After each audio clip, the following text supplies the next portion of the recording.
స్వాగతం. నేను Vasudevan. Vijayawada Sai Krishna missing case చివరికి డెత్ కేసుగా మారింది.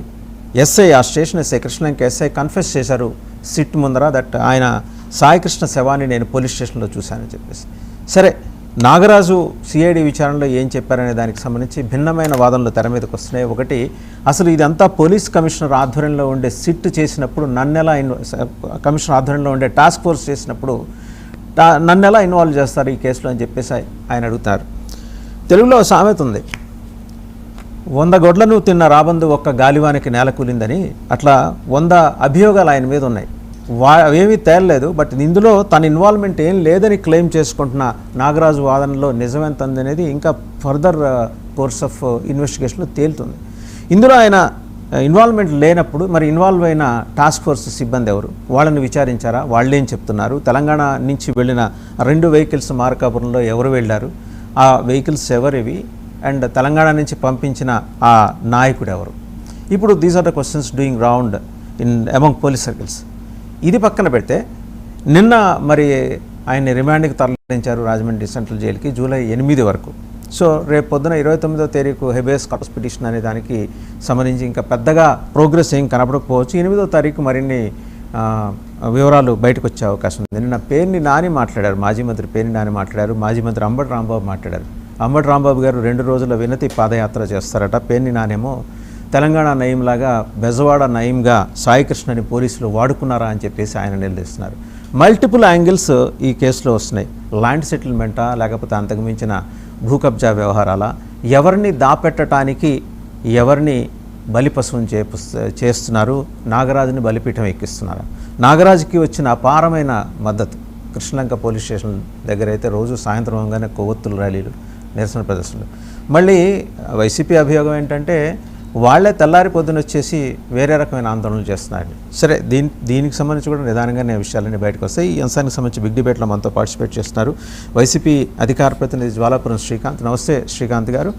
అలాగే కృష్ణాంజనేయులు గారు, political analyst and senior journalist, and Sujatha గారు, జనసేన అధికార ప్రతినిధి. నమస్తే అండి అందరికీ. టు స్టార్ట్ విత్, ఒకసారి సుజాత గారు మీరు మాట్లాడే ముందు నిన్న పేర్ని నాని గారు మాట్లాడారు, నయీం యాంగిల్ తీసుకొస్తున్నారు. ఒకసారి అది కూడా చూసి మీ దగ్గరకు వద్దాం.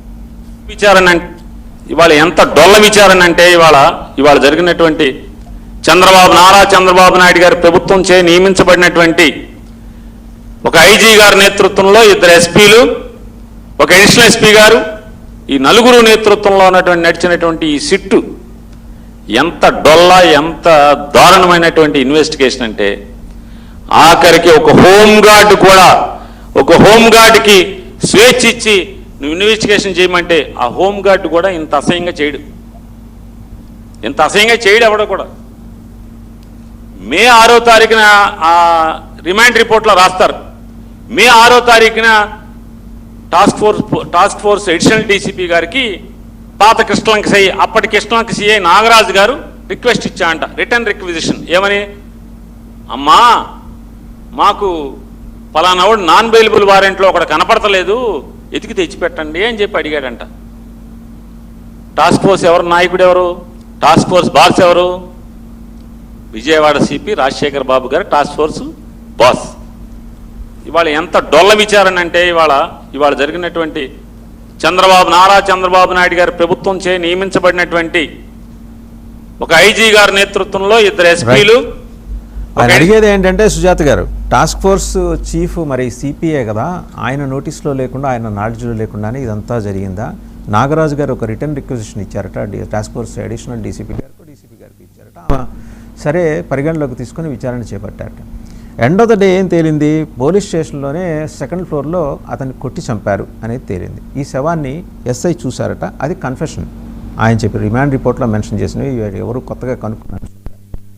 మనదాకా మీరేం వాదిస్తూ వచ్చారు, జనసేన ఏం వాదిస్తూ వచ్చింది, అండ్ మీరు మరి కూటమిలో ఉన్నారు. పరస్పర భిన్నమైన వాదనలు మీ నాయకుల నుంచి వస్తాయి. మీ నాయకుడు కాకినాడలో మాట్లాడేది ఒకటి, ఇక్కడేమో బెజవాడలో లోకల్గా ఉండే నాయకులు చేసేది ఒకటి. పొద్దున్న ఒక చోట కనిపిస్తారు, సాయంత్రం కొవ్వొత్తుల ర్యాలీలో కనిపిస్తారు. ఎందుకు ఇంత ద్వైభావం, ఎందుకు ఇంత డ్యూయల్ ఇది అప్రోచ్ ఎందుకు ఉండాలి? ఒక అంశం అతను నేరస్తుడు, పట్టుకున్నారా లేదా అంతవరకు కన్ఫైన్ అవ్వకుండా ఈ వెనకేసుకుని వచ్చే వాదన ఏమన్నంటే జగన్మోహన్ రెడ్డి కులాల ప్రస్తావన తీసుకొస్తుంది. వదిలేయండి, జగన్మోహన్ రెడ్డి తీసుకొచ్చాడు కాబట్టి 11 దగ్గర ఆగిపోయాడు. మీరు కూడా అక్కడికి వెళ్ళాలనుకుంటున్నారా? ఎందుకు ఇలాంటి వాదనలు తెర మీద తీసుకొచ్చారు? అతను క్రిమినల్, చట్టం ప్రకారం ఆయన హ్యాండిల్ చేయండి అని అడగట్లో తప్పు లేదు. 2 చోట్ల మీరే ఉంటారు, లావాదేవీలు మీరే చేస్తారు, అండ్ డబ్బుల వ్యవహారాలు మీరే నడుపుతారు, సాయంత్రంకి వచ్చేప్పుడు కొవ్వొత్తుల లారీలు మీరే కనిపిస్తారు. ఏం అనిపించట్లేదా మీకు?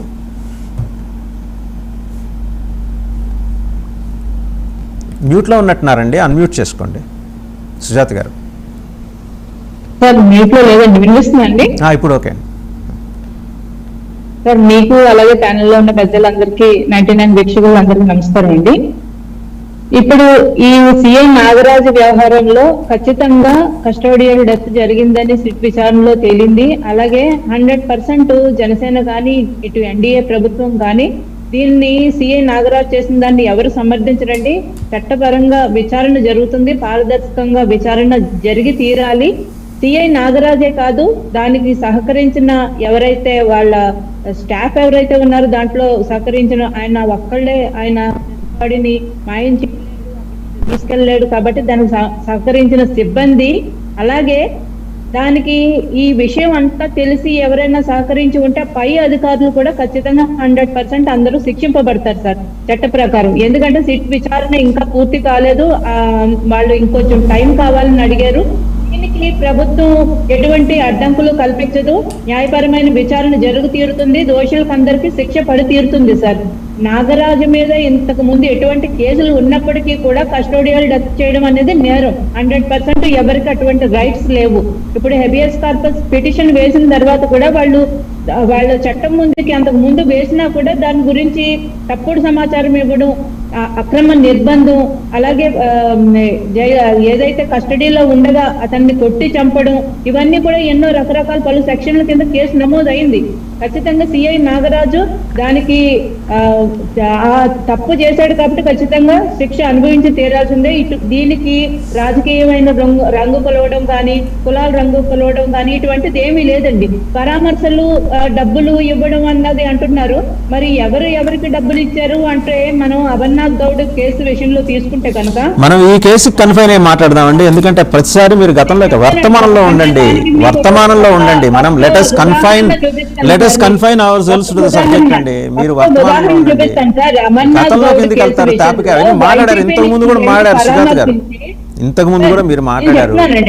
మీరు కంప్లీట్ సబ్జెక్ట్ అండి. ఒక్కటే నేను ఉదాహరణ చూపించేది ఏంటంటే అమర్నాథ్ గౌడ్ విషయంలో కూడా వెళ్లి పరామర్శించి డబ్బులు ఇచ్చారు. ఇక్కడ ఎవరు డబ్బులు ఇచ్చి కేసు మాఫీ చేయడానికి అదేమీ లేదండి. ముఖ్యమంత్రి గారు కుటుంబ సభ్యుల్ని పిలిచారు, కేసు విచారణ తీసుకుంటాం, సిఐ నాగరాజును అరెస్ట్ చేయడం జరిగింది. కుటుంబ సభ్యులు కూడా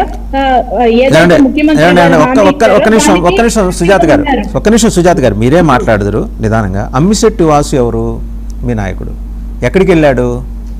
అబ్బాయి వాళ్ళ మదర్ వాళ్ళ ఇంటికి వెళ్ళాడు, విజయలక్ష్మి గారిని కలిశాడు, వాళ్ళ మేనమావని కలిశాడు. ఎంతకు మాట్లాడాడు? 50 లక్షలకు మాట్లాడాడు. వాళ్ళు ఎంత అడిగారు? 5 కోట్లు అడిగారు. ఇవన్నీ బయటికి రాలేదా? ఒకటి. రెండో అంశం వచ్చేప్పటికి మరి ఎక్కడ చెడింది? పొద్దునేమో ఆయన వెళ్ళి మాట్లాడతాడు, ఏది షాట్ నుంచి. ఒక పక్క సామినేని ఉదయభాన్ గారు వెళ్ళి పరామర్శిస్తారు. ఇదే జగన్మోహన్ రెడ్డి వెళ్ళి పరామర్శించాడు అనుకోండి, క్రిమినల్స్ ఇళ్ళకి వెళ్ళి పరామర్శిస్తారా? మరి మీరు చేసింది ఏంటి సార్? అబ్బాయి క్రిమినల్ లా కాదా అన్నది మనం పక్కన పెడితే, ఎందుకు పక్కన పెట్టాలి? నాకు అంత స్పష్టంగా తెలుస్తుంటే మీరే చెప్తున్నారు కదా, 23 కేసులు ఉన్నాయని మీరే చెప్పారు. ఆ రోజు మీరే చెప్పారు, ఇవాళ క్రిమినల్ కాదని మీరు ఎలా అంటారు? సార్ క్రిమినల్ అయ్యి ఉండొచ్చు, కానీ కస్టోడియల్ డెత్ చేయడం అన్నది తప్పే కదా సార్. అబ్బాయిని అలా చంపే రైట్స్ ఎవరికి లేవు కదా. ఆ తల్లి బాధపడుతుంది. వెళ్లి పరామర్శించారు, అటు జగన్ గారు పరామర్శించారు, ఇటు జనసేన నాయకులు పరామర్శించారు, టీడీపీ నాయకులు పరామర్శించారు. కానీ జనసేన నాయకులు పరామర్శిస్తే పరామర్శించారు, వెళ్ళి పరామర్శించాలి. రెండింటికి తేడా ఉంది. పిలిపించుకున్న పరామర్శకిను వెళ్ళి పరామర్శించడానికి తేడా ఉంది సార్. ఒక వ్యక్తి చనిపోయారు, ఇప్పుడు ముఖ్యమంత్రి గారు పిలిచి ఆయన వాళ్ళని కుటుంబ సభ్యులను పిలిచి పరామర్శించారు. దానికి కూడా మీరు తప్పు పడితే ఎట్లాగా? అలాగే జగన్మోహన్ రెడ్డి గారు వెళ్లి పరామర్శిస్తే దానికి కూడా మేము దాన్ని భూతద్దులను ఏం చూడలేదే. ఇప్పుడు జగన్మోహన్ రెడ్డి గారు వెళ్లి వాళ్ళని ఏమైనా రెచ్చగొట్టున్నారు అని చెప్పి మేము మాట్లాడలేదే. అందరు నాయకులు వెళ్ళినట్టే మా నాయకులు వెళ్లి పరామర్శించారు. అక్కడ ఏం బేరసారాలు జరిగినాయి, ఎంత ఇచ్చారు అని చెప్పి మనం ఊహాగానాలు తప్ప దాన్ని ఏమి రుజువులు సాక్ష్యాలు ఏమీ లేవు సార్. ఎవరైనా కూడా ఒక మానవ దృక్పథంలో వెళ్లి పరామర్శించడానికి తప్పే ఉంది సార్. దాన్ని జనసేన నాయకులు వెళ్లి పరామర్శించారని దాన్ని ఇంకొక కోణంలో చూడడం తప్పంటున్నాను నేను. ఇప్పుడు అబ్బాయి చనిపోయాడు, ఆ తల్లి బాధలో ఉంది, వెళ్లి ఆ సిటీలో ఉన్న అదే సిటీలో ఉన్న నాయకుడు కాబట్టి ఆయన వెళ్లి పరామర్శించారు. ప్రతి రాజకీయ నాయకుడు వెళ్లి వాళ్ళు కుటుంబాన్ని పరామర్శించారు, వాళ్ళ మేనమామతో మాట్లాడారు, వాళ్ళ అక్క చెల్లెలతో మాట్లాడారు. దాంట్లో తప్పే ఉంది అంటున్నాను నేను. ఇప్పుడు అమర్నాథ్ గౌడ్ చనిపోయినప్పుడు వైసీపీ నాయకులు వరుస కట్టి క్యూ లైన్ కట్టి అందరూ వెళ్లి పరామర్శించలేదా సార్? దాన్ని ఎవరు తప్పని చూడరు కదా. ఇప్పుడు కావాలి సార్ కాదు, ఇప్పుడు న్యాయస్థానాలకు కావాల్సింది ఏంటి? సాక్ష్యాధారాలు, సీసీటీవీ ఫుటేజ్లు మాయం అయినాయి అంటున్నారు. అది ఎవరు మాయం చేశారు, ఎప్పుడు మాయం చేశారు, ఎట్లా జరిగింది, ఆ డెడ్ బాడీని ఎక్కడ తరలించారు, ఎక్కడ దహనం చేశారు, అసలు ఏమైంది అన్నది మనకు సాక్ష్యాధారాలు కోర్టులో ప్రొడ్యూస్ చేయాల్సి ఉంది.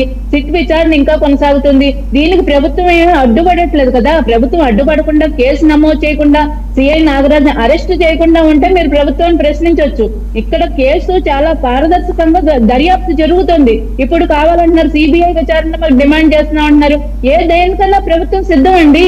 సిఐ నాగరాజే కాదు, ఆ పై అధికారులు సహకరించినా కూడా వాళ్ళ కూడా శిక్షకి గురి అవ్వడానికి అవకాశం ఉంది. ఖచ్చితంగా ప్రభుత్వం దానికి సహకరిస్తుంది. ఇందులో ప్రభుత్వం ఏదైనా దోషుల్ని దాచిపెడదామంటే మమ్మల్ని ప్రశ్నించడం తప్పులేదు. మేము ఖచ్చితంగా విచారణకి మీరు సిట్ కావాలంటే సిట్ వేసాము, సిబిఐ విచారణ కావాలంటే సిబిఐ కూడా అప్పగిస్తాం. ప్రభుత్వానికి ఎటువంటి అభ్యంతరం లేదు. ఇందులో మేము మా వాదన ఏంటంటే మొదటి నుంచి కూడా ఏదైతే వైసీపీ కులాల ప్రస్తావన తెస్తుందో దాన్ని మాత్రమే తప్పుపట్టింది జనసేన కానీ ఎన్డీఏ ప్రభుత్వం కానీ. కులాలను తీసుకురాకండి, నిందితులు బాధితులు మొదటి నుంచి మా వాదన. మళ్ళీ మీ దగ్గరకు వస్తా అంటే ఒకసారి కృష్ణాంజనేయులు గారు ఇక్కడ ఎవరిని తప్పించడం కోసం నాగరాజుని ఇవాళ స్కేప్ గోడ్ చేసే ప్రయత్నం జరిగింది. ఎందుకంటే it's a big level. Perni నాన్నగారు నిన్న మాట్లాడుతూ ఒక మాట అన్నారు, బెజవాడ నయీం లాగా సాయి కృష్ణని వాడుకున్నారు అని చెప్పేసి. అయి ఉండొచ్చేమో, ఎందుకంటే వైసీపీ వాదనలు అన్నీ నిజం కాకపోవచ్చు కానీ ఒకటి రెండు సందర్భాల్లో వాళ్ళు కూడా నిజాలు మాట్లాడుతుంటారు.